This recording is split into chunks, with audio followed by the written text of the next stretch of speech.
और हुआ है, ये कोई काल्पनिक बात नहीं है। एक बाबूजी के बारे में मुझे पता चला।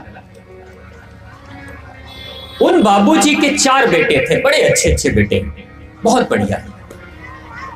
बाबूजी के हृदय में पता नहीं क्या ईर्ष्या थी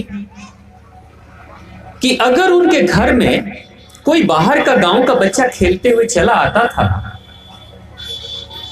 तो बाबूजी क्या करते थे, अक्सर आपने देखा होगा कि बच्चों की आदत होती है, किसी के घर में जाते हैं तो चौखट पे हाथ रख देते हैं, खड़े रहते हैं, चौखट पे हाथ रखते हैं, उस जगह पे हाथ रखते हैं जहां से दरवाजा बंद हो तो हाथ दब सकता है।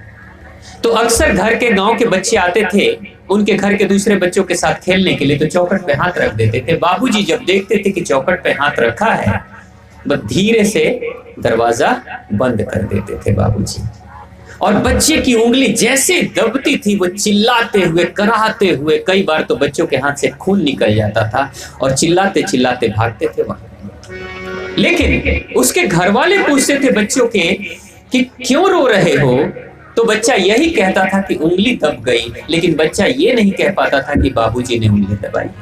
बाबूजी निर्दोष साबित हो जाते थे कि मैंने तो कुछ किया नहीं, मैंने तो किसी को मारा नहीं, लेकिन उसको सजा तो मिल गई उस बच्चे को। ऐसे करके उन्होंने अपने गांव के लगभग सारे बच्चों को इतना भयभीत कर दिया था, कभी ना कभी उनकी उंगलियां दबाई थी। नतीजा ये हुआ कि उनके घर में कोई बच्चा नहीं आता था उनके बच्चों के साथ खेलने। बाबूजी को बड़ा आनंद आता था, बड़ा मजा आता था, लेकिन भगवान सब देख रहे थे। ये समय के साथ भगवान तुरंत से हिसाब नहीं देते, भगवान सब देख रहे थे। भगवान ने क्या किया, बड़ी विचित्र बात।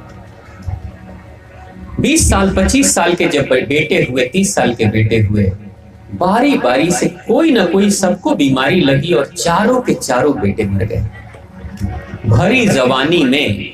और बाबूजी जीवित रहे, अपने ही कंधों पे अपने बेटों की लाशें उठाकर लेकर गए। और एक बेटा उनका, 5वां जो बेटा था वो थोड़ा मंद बुद्धि था, बस वही बेटा बचा रह गया, बाकी सारे अच्छे बच्चे मर गए। गांव के लोग सभी कहते थे कि देखो बाबूजी ने दूसरों को कष्ट दिया, रुलाने में बड़ा मजा आता था, दूसरे के बच्चे रोते थे। अब जिस बच्चे की उंगली दब गई हो, उसके उंगलियों से खून निकल रहा हो, तो अक्सर उसकी खून को देखकर, उंगलियों को देखकर उसकी माँ भी रोते रहती थी। जब तक बच्चा रोता था तब तक माँ भी रोती थी। तो कई परिवार रोए, लेकिन अंत में उसी गांव के सभी लोगों ने देखा कि बाबूजी के जब रोने की बारी आई तो बारी बारी से कुछ ही साल में सारे बच्चे, उनके चारों बच्चे मर गए। ये होता है, इसलिए गलती से भी ये मत सोचिएगा अब बाबूजी वो क्या कहेंगे, मैं तो बहुत पूजा पाठ करता हूं, मैंने तो बड़े अच्छे, मैंने तो कुछ किसी का बुरा नहीं किया। बात तो सही है, सच में किसी का बुरा नहीं किया, किसी को डंडे से तो मारा नहीं। लेकिन भगवान क्या कहते हैं, मन झांक कर देखते हैं मन में क्या है। दुनिया के हिसाब से नहीं चलेंगे, कहेंगे मन में क्या है।